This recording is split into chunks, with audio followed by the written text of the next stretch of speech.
Welcome to Deep Thought. Book reading is powerful. Book reading is powerful. I'm going to tell you what. Reading is powerful. Indeed, someone had said one time recently, and that when you're reading, it's helping you to think. That's powerful.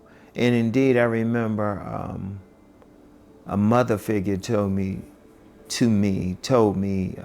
decades ago, when you're reading something, it's like you're talking with someone else. I'm gonna tell you what, I remember back in college, I was at a retreat, and it was one of those things, we were talking about our best skills and our worst skills, and this guy, he would actually become my roommate at another point, and he would actually become an attorney. And I remember what he said to me, what he said to the group. His best skill was his ability to read. Indeed, this elder recently had said that's one of the most important things in school, to learn how to read. Because you're thinking about stuff. It's powerful on so many levels. One is causing you to think. Indeed, even in my book, Nice Guys and Players, a relationship book, I said read some things that go against your belief systems because it's causing you to think. Now, you see me. I'm a black man up here. I'm a black man wearing an African tunic. Incidentally, I know I wear tunics on all of these deep thought things, but I'm actually losing some weight, so I can't just casually buy a tunic, another one, or a couple more. I have to try them more, and I haven't been able to do that. Just giving you that aside. But here's the thing, right? Here's the thing. Just reading is just powerful. It's causing you to think. And as I was saying about what I said about me, you look at me. But I've read some white nationalist literature, plenty of it. But what did it do for me? I definitely wasn't following it, but it caused me to think about it, to see another perspective. See, and that's a power right there. It's causing you to think. I didn't just read something just to follow it, or just to go along, or just to be able to read the menu. I read it to think. Reading is powerful. It causes you to think about something. Because even my book, Nice Guys and Players, I remember someone had read it and they said, you know what, if nothing else, it causes you to think. I was like, oh, okay, I get it. I want you to think about it. Now, do I expect anybody to follow what I say to the letter? Now, there's been people who have done that, but no, as long as you think about it, you might read it and feel like, oh, this ain't for me. Okay, you read it. Thanks for the support anyway. But you got to think about it. Whenever I read, now I got plenty of books here. I've got books on politics. I got some fiction books. I would think about the stuff. There's some fiction books I would think about scenarios. There's some fiction books I would think about different things. Even some books that I've written, I want people to think about it. Even my fiction books, I want people to think about it. Because I had a book recently, starting from zero, that someone read, and they were contacting me as they were reading it. They didn't like the main character. I was like, oh, okay. But it made them think about their own lives, because one of the reasons they didn't like the main character was because the main character reminded them of them. But even writing the fiction, I want people to think. See, that's the power of it. And then you can get your own idea. You can think about it, because as this woman told me, as this lady who was, I'll say she was a second mother to me. She said, you getting that, it's like that person is talking to you, even though they're writing their book. Because yet another writer said, no matter how hard a writer tries, they're always giving their perspective.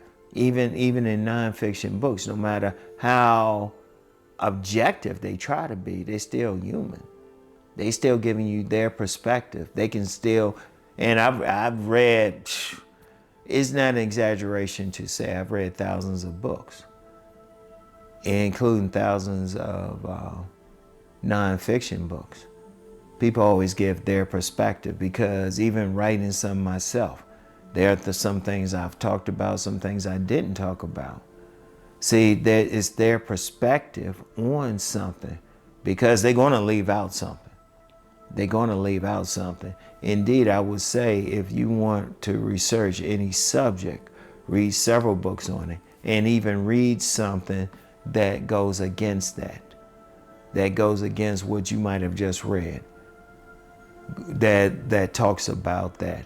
And indeed, when you read in something, one of the things I say is most important is to go through the notes.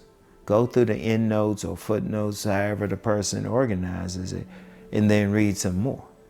Read some more. You got to go deep. You got to go deep in that research, but also deep in that perspective. See what everybody has to say about it. Because even now, like I said earlier, I've read some white nationalist stuff. I'm obviously not a white nationalist. But just to get a perspective. Nothing against them. Nothing against them. Well, I can understand them. Of course, I'm not for that philosophy, but I don't need to be. They don't need to be for my philosophy.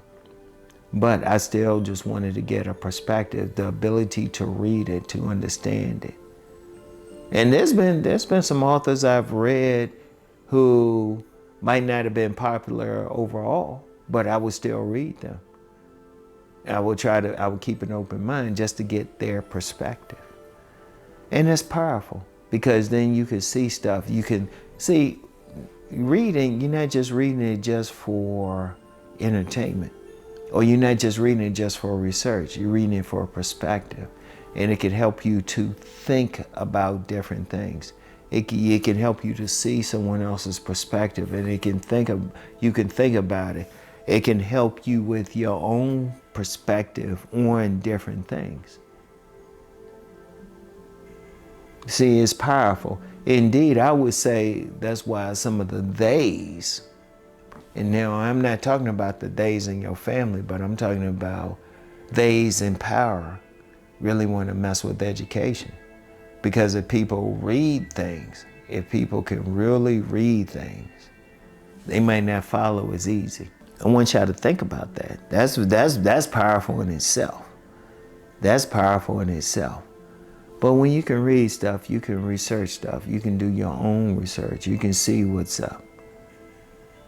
Even for my material, I would tell somebody, read it and think about it. See if this really applies to you. See if you can apply it. But you have to read it first, not skim through it. Indeed, I've told some people, I've had some people maybe read through some of my books and they didn't get the point. I was like, did you read through it or did you read at it? I remember my book again, Nice Guys and Players, my main relationship book, my bestseller. A lady had read through it, and she didn't like some stuff, but I could tell by what she was saying, she didn't read through it. She didn't really read it, she read at it. But first of all, if she read through it, she would have seen, I'm telling men how to improve. I'm giving my perspective on what men can do to improve. But she didn't get that. It wasn't for ladies anyway, even though there have been some women who said they liked the book. But they read through it, and they got what they can out of it because they saw my perspective. I want you to think about that. It's powerful. It's powerful. And it's something anyone can do. It's something anyone can do, even if they don't teach you in certain education systems. It's something that you can learn to do, all right? So anyway, that's all I have for today. And I'll get back with y'all on Sunday morning, all right? Think on this. Peace and blessings.